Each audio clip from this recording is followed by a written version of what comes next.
The first idea is something that I'm calling KidVest. I got the idea while having dinner with a friend. My second idea is about an AI tutor for kids.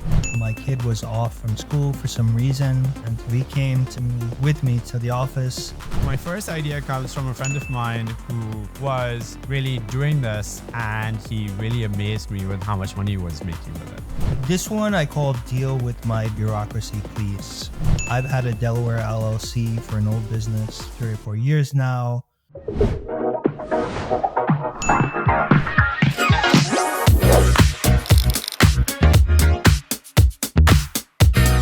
Hi everyone, and welcome to the 6th episode of $1 Million Ideas. Each week, my co-host and I share 4 ideas with you that we believe stand the chance of getting to $1 million very quickly. Sometimes we bring on guests, and we're experimenting for the first 10 episodes to try to find a format that works. So if you like this episode or you have feedback on this episode, please leave us a comment below, and that is going to be very helpful. All right, with that, how are you doing this weekend? How's life? Good. It's been a busy week, but so far so good. Life is good.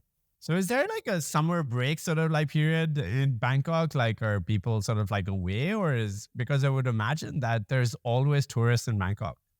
Yeah, tourists.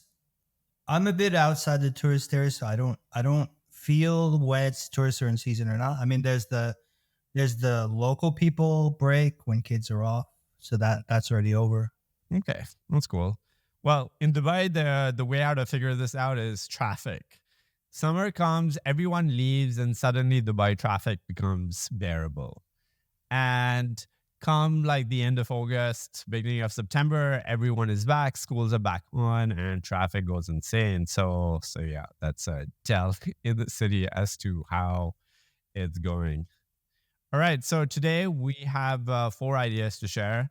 I'll start with the first one, and then we'll go back and forth with it. So the first idea is something that I'm calling KidVest. And I got the idea while having dinner with a friend, and she shared a particular problem with me, which I've heard many times before, and we actually discussed part of this problem in an earlier episode. So the problem primarily is that she just had a kid, and her grandparents want to give the kid an amount of money. Let's say that it's $5,000 that they want to give to the kid. So the grandparents are basically like, hey, the kid is just born. I want to give this money to the kid. And then hopefully they unlock it when they're like 18 or something. And then she was asking me, hey, so how do you do this? Or how do you think we should do this? And what happens is usually the bank tries to lock these in at extremely low interest rates, like 3% and below. And the problem with that is that inflation runs at 3%. So the $5,000 that you're going to give them today is not really going to grow, especially if we get back into an inflationary environment. So here's the idea. The idea is that when your child is born, you come and you set up an account with KidVest. And now basically your kid gets a account number, which is a proxy for your name.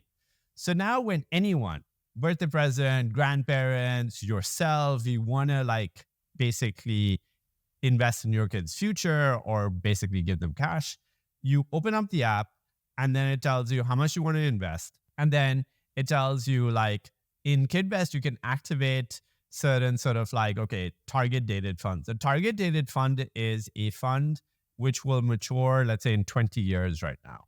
And these historically have given you returns of anywhere from 6 to 9%. This is basically where you should park your money. The problem is to understand a target dated fund, to get it in your broker, to put the money in, to leave it over there is a problem. And this is what KidVest solves. So essentially you do this, you say target dated fund at 21, I want to release this money.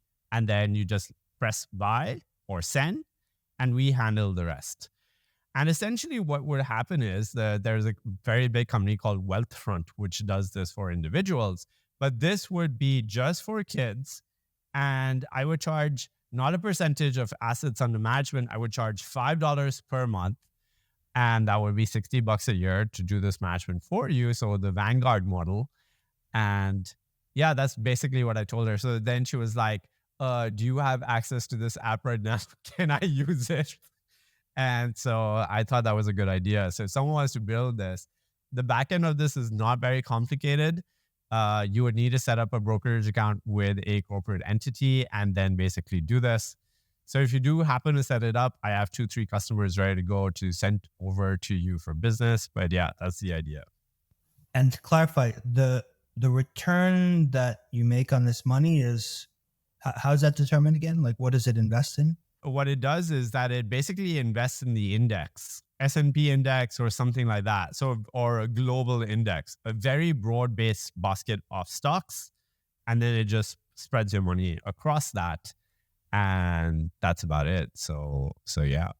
Yeah, no, I like it a lot. I'm a Wealthfront customer for 10 or 15 years. My question, so part of the concern behind it was, I'd always assumed when I first invested in Wealthfront that it'll kind of do S&P and hopefully even a little bit better because it gets you into some more interesting stuff. And what I've seen is that I underperformed the S&P by quite a bit. So that was, but I like something where it's just, they're going to put it into, indexes that track the S&P or something, because I would have just preferred that. But I think it solves a very important problem. And I was watching the Olin podcast yesterday or the day before, and they were talking about how student debt is at these massive amounts, and it's driven by the fact that the federal government gives all this loan pretty much by default, whether the student like should be funded with credit or not, and how this will probably disappear at some point, so that student debt will not be available. And I think more and more you need to think about a world where that exists, where like a kid just doesn't have access to a great education by default because he can get credit. I really like that episode with Peter Thiel on that thing. Like, I strongly believe that universities in their shape or form will not exist in 15 to 20 years. Like, I think a small set of them may still exist, which have these massive endowments and stuff like that. But I do think by and large, and what you just mentioned is the cutoff, right? So if students don't have the money to pay to these institutions to go in the first place, then hopefully we move to a more apprenticeship model, which is what I strongly believe is the way forward right now. Yeah, and I think more and more it's unclear what the future is going to look like versus AI. If AI does everything better than a human, how does a human who doesn't already have capital acquire capital? And like, nobody has a good answer to that. So I think, from the time, like if you are a family that doesn't have a lot of capital, like I would open these type of products as early as possible and just stick everything in it, because you have no idea, how someone earns money in 20 years. Yeah. And the core assumption is that the S&P or the global index will continue to give you the 7%. So basically, if you go to any sort of like wealth manager or basically anyone who manage insurance, they will always tell you, yes, the average S&P index on it returned 7+% over the last 50, 60 years. I think with more and more machines also trading in the stock market, I almost wonder whether forward returns are going to be the same as returns today when you have so many machine models. There's this company called Renaissance Technologies, and basically they were the it firm who had figured out how to use algorithms to beat the market. And I'm talking about Renaissance returning in excess of 20% year on year for a very long time. So you just couldn't get into this fund. And I almost wonder, when everyone else has access to these algorithms and these machines, then what happens to the return off the market? Does it stay the same? Or does volatility massively increase because every bot is playing against every other bot's idea? So yeah. And I also think population, Elon Musk talks about this a lot, and I completely agree. Population is in decline in most developed countries. We've never really lived in a world where population just declines every year. Yeah, and you got to expect at some point population declines, GDP, the economy declines. So like, we may have to stop getting used to a stock market that just keeps increasing every year. But I think investments that are safe and kind of account for some of this is key. I think the population one is huge. Having been in Singapore for the last 10 days or so, you just see less kids. And it's their birth rate is now at 1.05, which is half of the replacement rate now. And I was looking at Greece and a lot of the European countries which are facing this. Japan is already facing this. Paints a bullish picture for humanoids in the future, but I don't know where the people are going. And I think it's a double-edged sword, right? Because like people can't afford to have kids anymore, forget about schooling. It's all gone crazy. I love that Mark Andreessen sort of like post, which he basically said, our TVs have become cheaper, but our universities and education has become more expensive, when it should be the inverse, really, where our education should become cheaper, which I hope in this era of AI, it does so but I feel like you just need that intrinsic push to want to go learn. Doing it through sort of like this very structured schooling process, I personally don't think. Incentives don't align. Basically, that's the problem. The school has very little incentive. Basically, high school's only incentive is which universities my kids get into. And then a university's only incentive is what big companies does my top 10 percentile get into, so that I can tell everyone that my graduates have gone there. And they don't care about the human being or how they learned or what they learned. And yes, this will become a very long podcast if you get started on education. But yeah, it's something that I strongly believe in. We'll see. It's linked to your second idea, though. Yes. My second idea is about an AI tutor for kids. This one hit me a few weeks back. My kid was off from school for some reason, and so he came with me to the office. There were some online courses that I think I bought from Udemy and a couple other places. And they were just, I spent some time choosing the ones that I thought were good, but they weren't that good. And he was just bored and he wasn't really learning.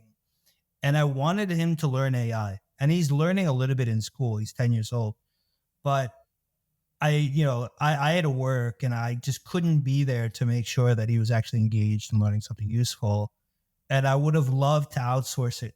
So the idea here is, putting together a small army of people that can teach kids AI and actually physically come to your house, or at least be online in person, to help them make sure that they're paying attention, make sure that they're actually getting their questions answered. And what I love about AI is that the experts have no real significant qualifications. Like anybody can do this. So at this stage, we can gather up people, give them some basic training so that they're better than the kid, and then keep our costs low, because you probably don't have to pay these folks that much. And then they come and you sell their services, and you sell it as some kind of subscription package. So once or twice a week, they come to the kid's house, they teach them AI, and you have some way of tracking against this. So that's the core idea. I think it's a great idea. And I don't want to talk my book too much, but I like this idea so much that I've actually invested in 2 companies that are doing something, so they might be useful. The first company was AI Camp. So I invested with Michael a while ago, and this camp does in excess of 7 figures a year. And now they have other sort of like things. So what they do is that it's a summer camp where you send your kids over, and they teach them nuts to bolts, everything about getting started with AI. And they're targeting kids in the 13 to 16, 12 to 16 sort of like age demographic, which are wanting to level up. And they saw this increased demand, and there was only so many people that they could cater for, because in a summer cohort, if they got 200 kids, they would get AI tutors plus real human tutors to try to get through the cohort.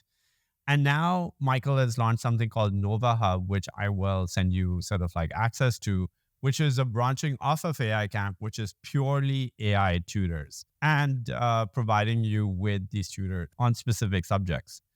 The other investment is Synthesis. I don't know if you remember, Synthesis was this sort of like program that, was started off by the guy who was running the schooling system for Elon's kids. They've now built this AI tutor, which is doing, again, 7 figures plus a year in sales and ramping really quickly, which provides this reinforced learning for your kid.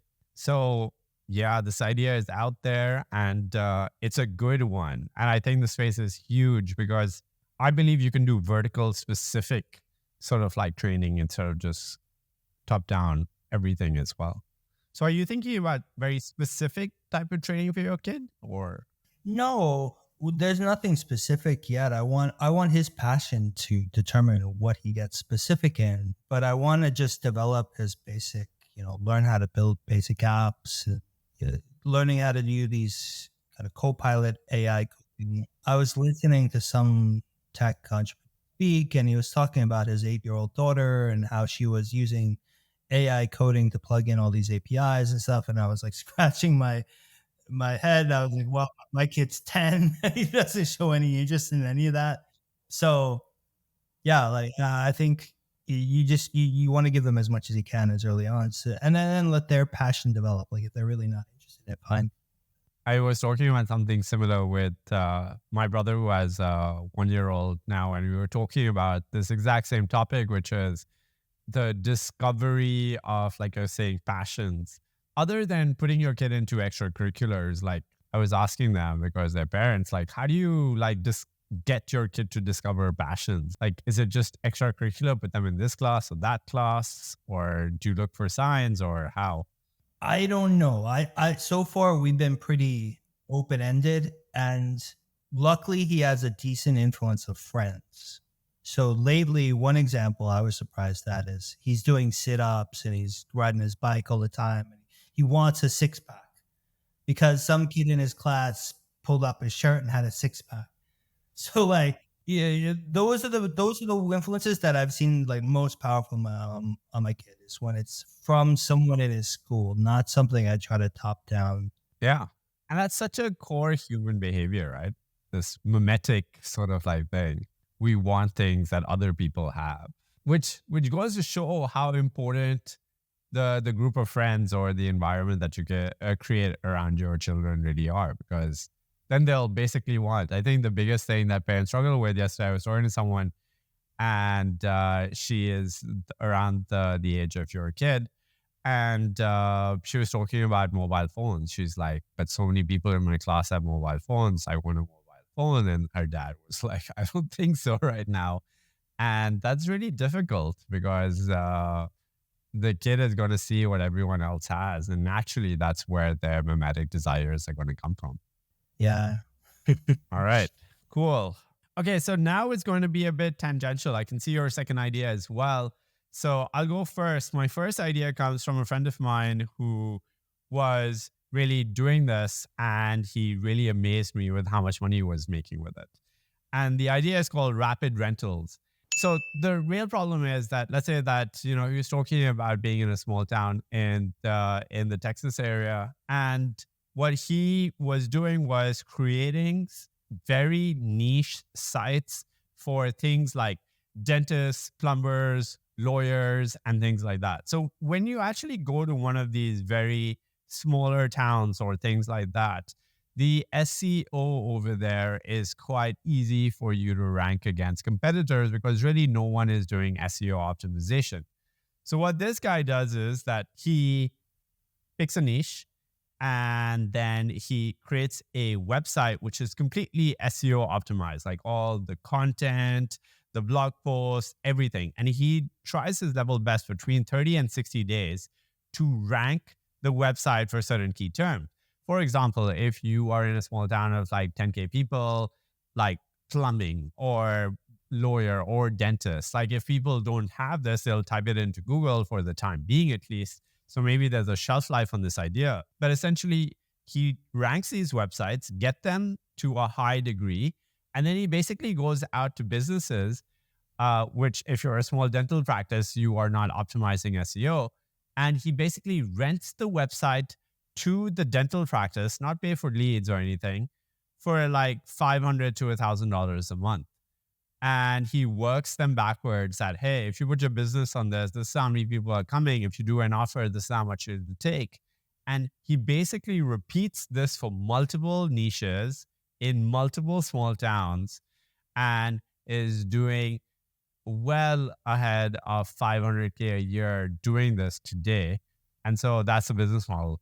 To do this, you need 100 sites doing $1,000 a month rented out. And essentially, you don't care whether it generates leads or not. You just want to keep caring that it continues to rank. And that's how you make $1 million a year. So thoughts? These are 100 sites on 100 different domains, or it's like a single site with lots of. So you would do 100 different, like, I don't know, dentists in Smallville or something like that, like a very optimized domain plus content and everything. So the dentist in Smallville will have everything about like toothaches, or, I did this, or I chipped my tooth, or I did whatever, pain in the thing. And then it would target that locality a lot with the keywords in that area where people sort of like always use nearby me, or Google tends to return searches next to you as well. So this is an extremely clever hack. And he was basically like, I've been doing this for a while and I believe the space is huge. So whether you're in a small town in the US or the UK or Australia or anywhere, I feel like the opportunity is there. Yeah, I could see how the math could be very interesting. So I'd want a little bit of operating experience to know, okay, if I enter this city in this domain, dentistry, whatever, how do I know after I build up a site that someone's going to be willing to pay for it and how much they're willing to pay? Right. And will I have covered my costs? So if I do that a couple times and I see, oh, wow, they really are willing to pay this amount. So then I'd want to get better at kind of how do I know how much they're willing to pay? And maybe there's a way I look at how much they're spending on Google ads or Facebook ads. So I really see how you can get a very methodical approach to this, which you're pretty much guaranteed to be profitable. That's what I like about it, is that I have a feeling your friend and this, I mean, it's so scalable because there's so many cities and niches out there. So once you have that formula down, you've done this a few times, like I think this is a beautiful business. Yeah, it's one of those things that you don't even think about, right? Like the average person is not thinking about this. But the deal is that, I mean, what are his fixed costs? His fixed costs are a couple of offshore sort of like people that are doing the work for him. There's no more writing per se anymore because you're using all of the AI tools to generate content ideas and everything. So there's a playbook, whether it's dentist in Smallville and dentist in Summerland or wherever. So it's like, it's different sort of like things, but similar playbooks for different sort of like things. And then you have the keyword research tool. You have a couple of 1 or 2 offshore. I feel like under 3K or 4K a month, you could do this yourself first and test it out and do all the legwork. But under 1 or 2K a month, you could have a core team going. You could get the keyword research tools going, and you can give it a shot. Now, the whole deal is like geographically, I would want to be not closer, but, like, I don't know whether I would be able to pull this off from Dubai to the US without too much context as to what is happening. So if I live in Austin, I want to target everything around me. And I think I have a little more context. So maybe context matters over here. But I would want to have a good base in SEO, because I would imagine on Google's side, if you see that, there's a small town and some dentistry shops have been around for 7 years, and then all of a sudden this new guy comes in and he's just proliferating content, and it's pretty clear it's all AI. I would imagine Google's going to say, hey, no, this guy maybe according to traditional SEO should be killing it, but like I want to keep these old school. So I'd want to like play around with that before I went all in. Naturally, I don't think he shared everything as to what he's doing. I feel like there are black hat tips over here as well as to how to rank and how to get things done. But how long you can play that game, because I think the search result is under threat right now. Like the whole deal is like, personally, I now struggle to, back in the day, you would Google everything, like for everything. Now, my default has become, I'm using 2 tools. So I'm using Perplexity and I'm using Arc Search. And I tend to default to both of these a lot more than my Google search. And I wonder in the next 6 to 12 months, if they don't change something, I think behavior patterns are completely changing right now. And that in itself could bring interesting opportunities for people. Yeah, I fully agree. I've been learning myself, that certain things are just not optimal for search. Like you just need an answer, and Google is not a good place to just get an answer. Yeah, and it's just like search, like something very small. So, we're talking about the city of Doha right now in Qatar, and they were saying it's all developed and stuff like that. And they were comparing it to Singapore. I said, I don't think that we can compare it. So they said, why?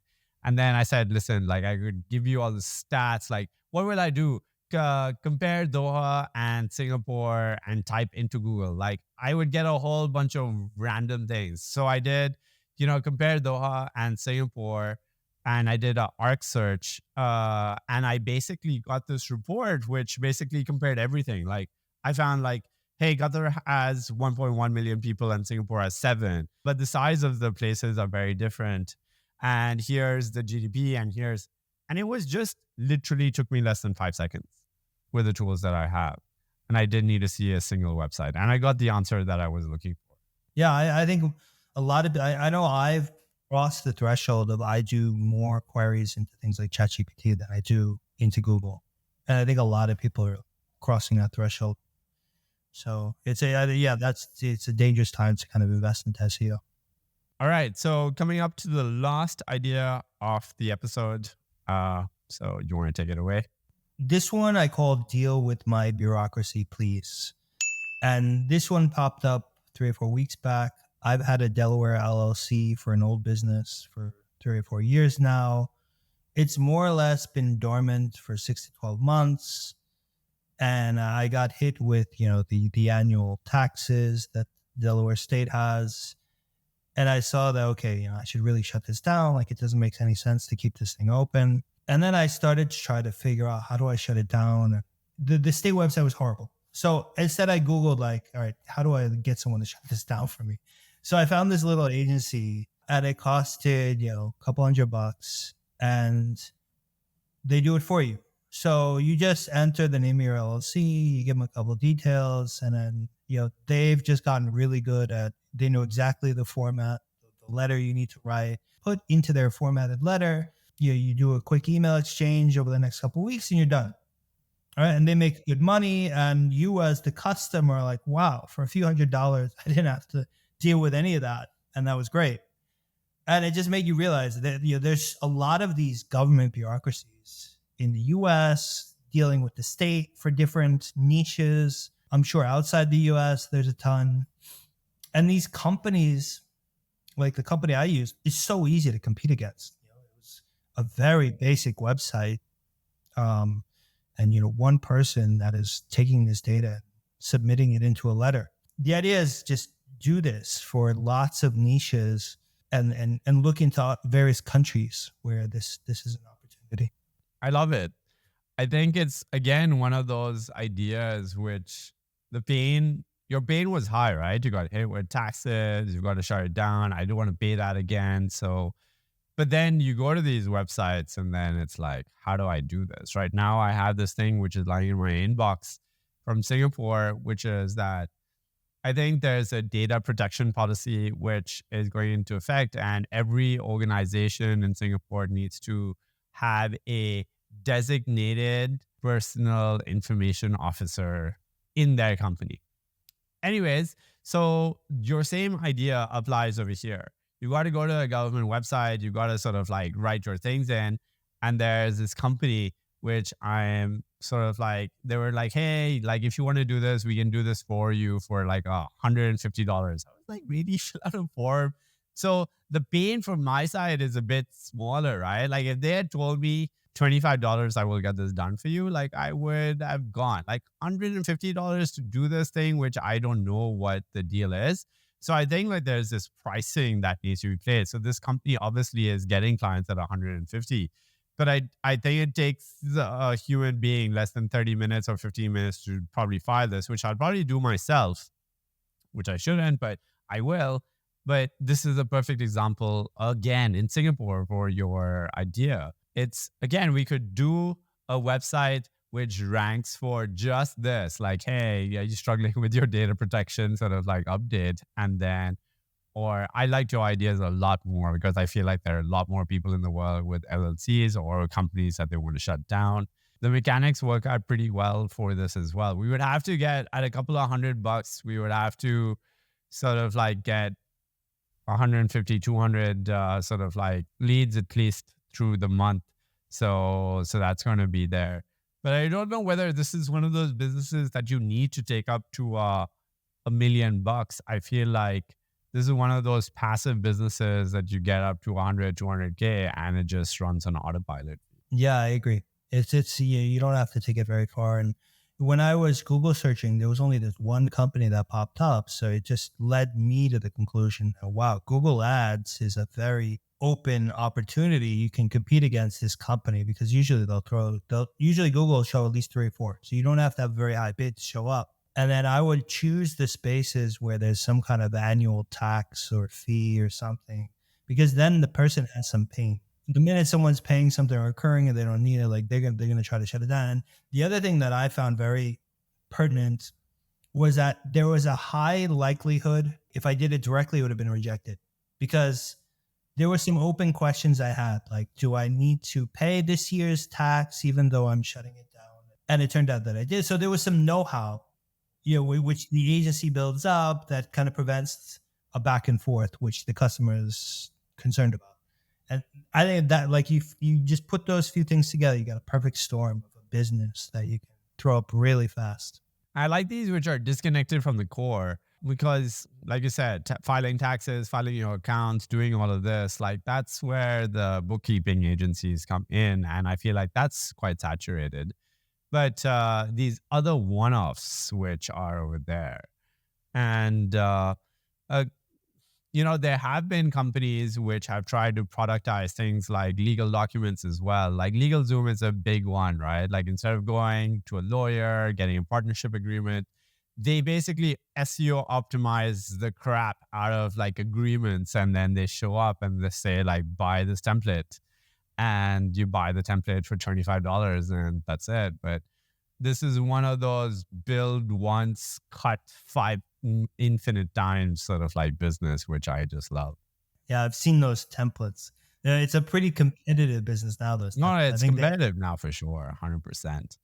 I feel like once everyone gets up to the jig or there's enough demand, I feel like that's the whole deal, right? Like, I think like that's when I like businesses like Rapid Rentals, because then, like if there's 5 customers that I could sell 5 rapid rental websites to, like, the bigger companies coming in or trying to do something or other ones competing, it's there. So there's a small enough moat for the time being.